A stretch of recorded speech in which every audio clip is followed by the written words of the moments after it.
اور وہاں ان کو ایسی شراب بھی پلائی جائے گی جس میں ادرک کی آمیزش ہوگی۔ یہ بہشت میں ایک چشمہ ہے جس کا نام سلسبیل ہے، اور ان کے پاس لڑکے آتے جاتے ہوں گے جو ہمیشہ ایک ہی حالت پر رہیں گے۔ جب تم ان پر نگاہ ڈالو تو خیال کرو کہ بکھرے ہوئے موتی ہیں، اور بہشت میں جہاں آنکھ اٹھاؤ گے کثرت سے نعمت اور عظیم شان سلطنت دیکھو گے۔ ان کے جسموں پر دیبا اور اطلس کے سبز کپڑے ہوں گے، اور انہیں چاندی کے کنگن پہنائے جائیں گے، اور ان کا پروردگار ان کو نہایت پاکیزہ مشروب پلائے گا، فرمائے گا یہ تمہارا صلہ ہے اور تمہاری محنت ہمارے ہاں مقبول ہوئی۔ اے نبی صلی اللہ علیہ وآلہ وسلم، ہم نے تم پر قرآن بتدریج نازل کیا ہے، تو اپنے پروردگار کے فیصلے کے لیے انتظار کیے رہو، اور ان لوگوں میں سے کسی بدعمل اور ناشکرے کا کہا نہ ماننا، اور صبح و شام اپنے پروردگار کا نام لیتے رہو، اور رات کو بڑی دیر تک اس کے آگے سجدے کرو اور اس کی پاکی بیان کرتے رہو۔ یہ لوگ دنیا کو دوست رکھتے ہیں اور قیامت کے بھاری دن کو پس پشت چھوڑے دیتے ہیں۔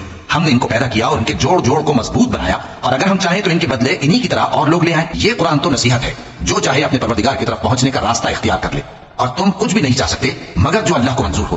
بے شک اللہ جاننے والا ہے، حکمت والا ہے۔ وہ جس کو چاہتا ہے اپنی رحمت میں داخل کر لیتا ہے، اور ظالموں کے لیے اس نے دکھ دینے والا عذاب تیار کر رکھا ہے۔ شروع اللہ کا نام لے کر جو بڑا مہربان نہایت رحم والا ہے۔